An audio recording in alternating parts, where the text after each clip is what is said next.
Episode 10 के starting में police वाले हे कैंग को बाहर लेकर आते। सामने कई रेजिडेंट खड़े होते जो उसे देखते ही गाली गलौज करने लगते और कहते हैं कि तुम एक धोखेबाज हो, तुमने सबको धोखा दिया है, हमारे पैसे कहाँ हैं? लेकिन हे कैंग चुप रहता है और कुछ भी जवाब नहीं देता। तभी हे कैंग की फैमिली उसे बचाने के लिए वहाँ पहुँचती है, लेकिन रेजिडेंट उन्हें भी आगे बढ़ने से रोक देते। हे कैंग हारी की तरफ देखता है और उससे कहता है कि मेरी फैमिली का ख्याल रखना। इसके बाद पुलिस वाले हे कैंग को वहाँ से लेकर चले जाते हैं।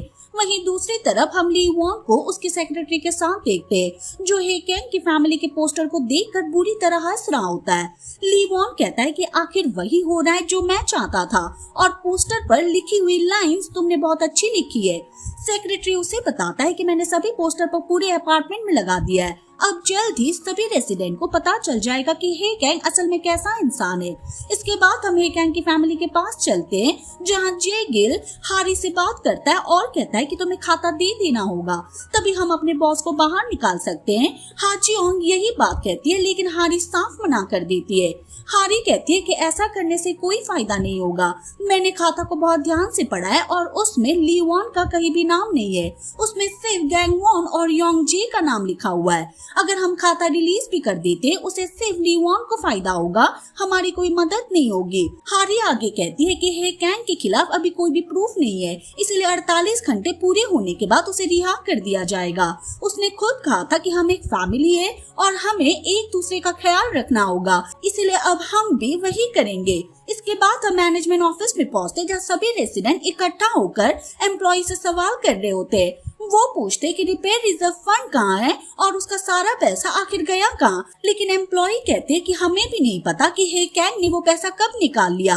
ये सुनते ही सभी रेसिडेंट उन पर गुस्सा करने लगते और चिल्लाते हैं, लेकिन मैनेजमेंट के लोग कुछ भी करने की सिचुएशन में नहीं होते।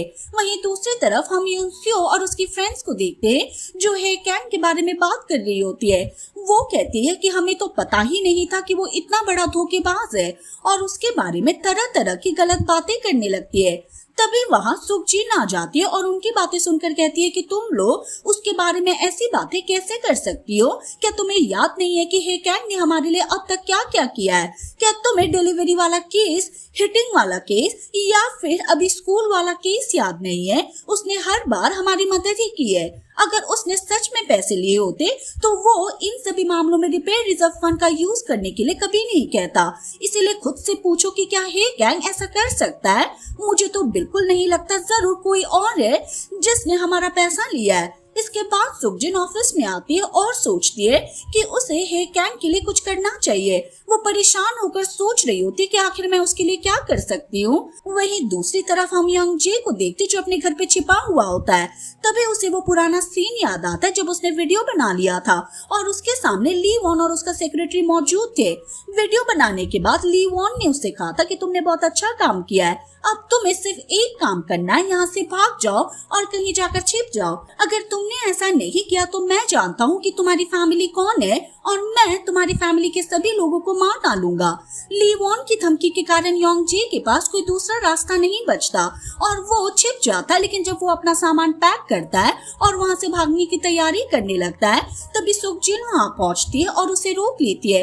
वो हे कैंग के बारे में बात करते हुए योंग जे से पूछती कि क्या हे कैंग सच में फ्रॉड है, लेकिन योंग जे इस सवाल का कोई जवाब नहीं दे पाता।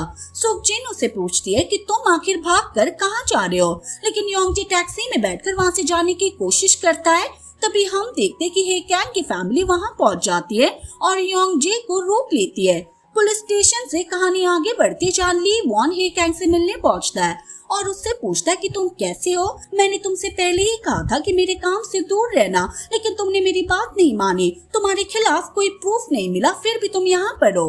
हे कैंग उससे कहता है कि तुम्हें घटिया कंस्ट्रक्शन नहीं करना चाहिए था, लेकिन ली वॉन जवाब देता है कि इस तरह का कंस्ट्रक्शन तो हर जगह होता है। इसके बाद ली वॉन वहाँ से बाहर निकलता है। तभी उसका सेक्रेटरी उसे बताता है कि योंग जे प्लेन में नहीं चढ़ा, शायद वो कहीं और चला गया है। जब ली वॉन हे कैंग से बात कर रहा होता है, तभी हमें पास में डे यून और जगवॉन भी दिखाई देते हैं। डे यून जगवॉन से कहता है कि हमने बिना किसी प्रूफ के हे कैंग को अरेस्ट कर लिया और ये गलत है।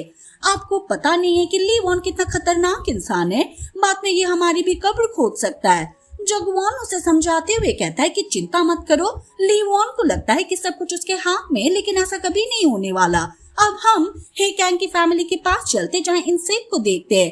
रेजिडेंट उसे पहचान लेते और कहते हैं कि हे कैंग तो इसका बेटा है ना। इसके बाद वो उसे मारने के लिए उसके पीछे दौड़ पड़ते हैं, जिसकी वजह से उसे वहाँ से भागना पड़ता है। दूसरी तरफ हारी लिफ्ट में आने की कोशिश करती है, लेकिन सामने कुछ रेसिडेंट खड़े होते जो उसे अंदर आने से रोक देते हैं। लेकिन हारी भी कहाँ मारने वाली थी, वो किसी तरह अंदर चली जाती है। इसके बाद उनकी गाड़ी के ऊपर भी गंदे और अपशब्द लिख दिए जाते हैं, लेकिन फैमिली भी चुप रहने वालों में से नहीं थे, वो भी उसी तरह जवाब देते हैं। हारी ग्योंग बुक को लेकर पार्क जाना चाहते हैं, लेकिन वहाँ मौजूद पेरेंट्स अपने बच्चों को लेकर वहाँ से चले जाते हैं। ग्योंग बुक हारी से पूछता है कि ये लोग यहाँ से क्यों चले गए, क्योंकि हम एक फेक फैमिली है ना। हारी उसे समझाते हुए कहती है कि ऐसी कोई बात नहीं है, भले ही हम एक फेक फैमिली हो, लेकिन देखो हम साथ में कितना कुछ करते हैं, साथ में खाना खाते हैं, बातें करते हैं और एक दूसरे की मदद करते हैं, और ये सारी चीजें किसी रियल फैमिली से भी बढ़कर है। अगली सुबह हारी की नींद खुलती है तो वो अपनी बहन हाजियोंग को देखती है और उससे पूछती है कि तुम अभी तक सोई नहीं हो, आखिर क्या सोच रही हो। हाजियोंग कहती है कि मुझे लगता है कि हमें खाता हे कैंग को दे देना चाहिए, क्योंकि वो हमारी इतनी मदद कर रहा है। मुझे पता है कि बाद में मेरे साथ क्या होने वाला है, मुझे भी जेल में डाल दिया जाएगा, लेकिन मैंने जो अपराध किया है उसकी सजा तो मुझे भुगतनी होगी ना, और मैं इसके लिए रेडी हूँ। हारी अपनी बहन को समझाने की कोशिश करती है, लेकिन हाजियोंग साफ कह देती है कि तुम खाता दे दो। इसके बाद हम फिर हे कैंग को देखते हैं। 48 घंटे पूरे होने के बाद वो जेल से बाहर आ जाता है और उसकी फैमिली उसका वेट कर रही होती है। जब वो घर की तरफ आता है तो सामने के रेजिडेंट खड़े दिखाई देते हैं, जो उसे देखते ही उस पर चीजें फेंकने के लिए आगे बढ़ते हैं, लेकिन तभी हारी हाथ में अम्ब्रेला लेकर वहां पहुंच जाती है और ऐसा होने से रोक देती है। हारी जैसे ही गिरने लगती है, हे कैंग उसे अपनी बाहों में पकड़ लेता है। ये देखकर रेसिडेंट चिल्लाने लगते हैं और कहते हैं कि नाटक करना बंद करो, तुम लोग फेक फैमिली हो। इस पर हे कैंग भी चिल्ला कर कहता है कि मैं कहीं नहीं भागने वाला, जब तक हम उस आदमी को पकड़ नहीं लेते जिसने हमारा पैसा चुराया है। तभी हम देखते कि पीछे खड़ी एक गाड़ी में ली वॉन बैठा हुआ है, जो दूर से इन सबको देख रहा होता है। इसके बाद हे कैंग अपनी फैमिली के पास पहुंचता है और वहाँ योंग जे को बांधा हुआ देखता है। योंग जे तुरंत हे कैंग के पास आता है और उससे कहता है कि प्लीज मुझे बचा लो, ली वॉन मुझे ढूंढ रहा होगा और वो मुझे मारना चाहता है। अगली सीन में हे कैंग अपने घर पहुंचता है, जहां ग्योंग बुक और इंसेक मौजूद होते जो घर की सफाई कर रहे होते, क्योंकि वहां भी गंदे और अपशब्द लिख दिए गए थे।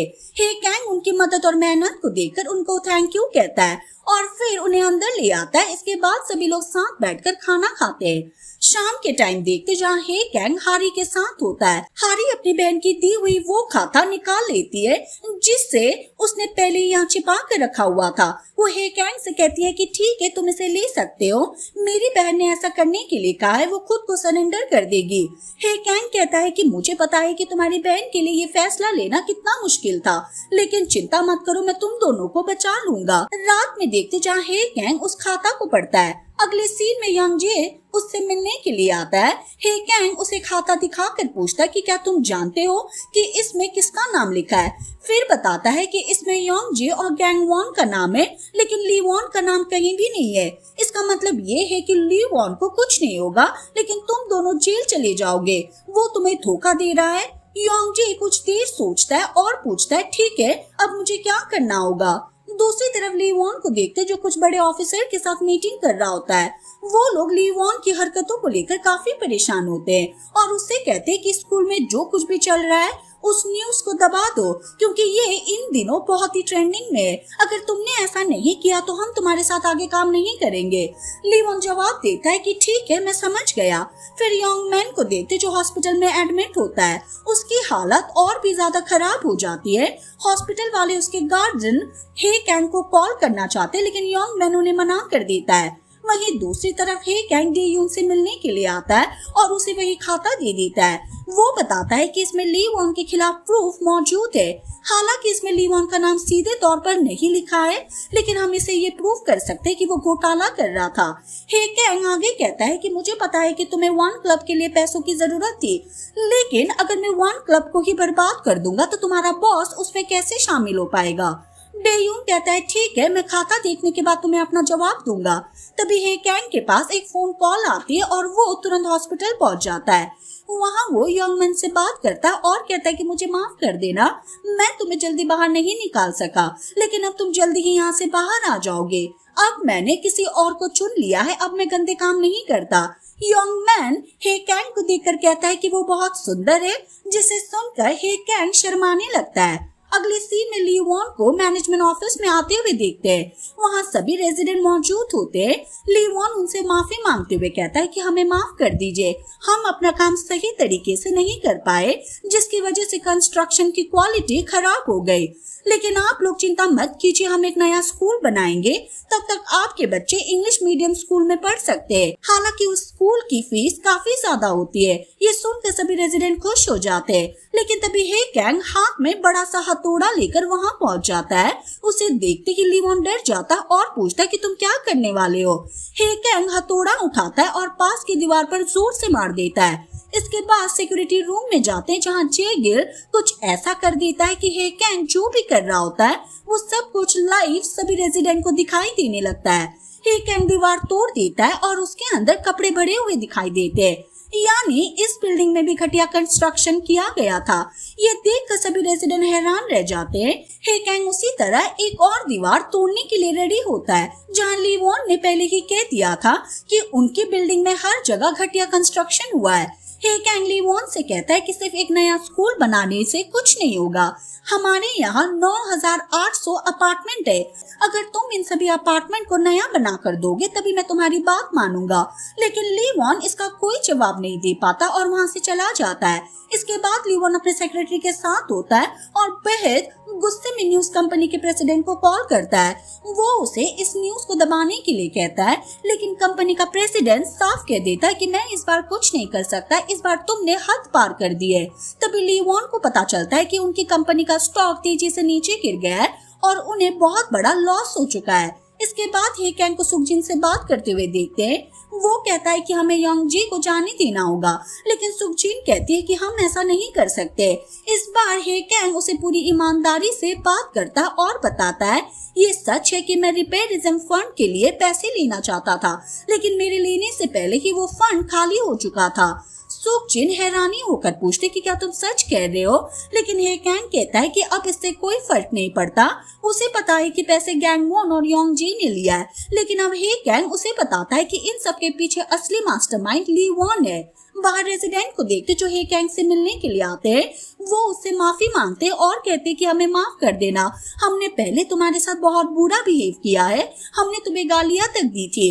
हे कैंग उन्हें जवाब देता है कि कोई प्रॉब्लम नहीं है, मैं ठीक हूँ। दूसरी तरफ ली वॉन अपने सेक्रेटरी के साथ यंग मैन से मिलने के लिए हॉस्पिटल पहुंचता है। वो उसके लिए फ्रूट छीलते हुए कहता है, तुम हे कैंग के बारे में क्या जानते हो? मुझे लगता है कि मैं खुद एक कचरा हूँ।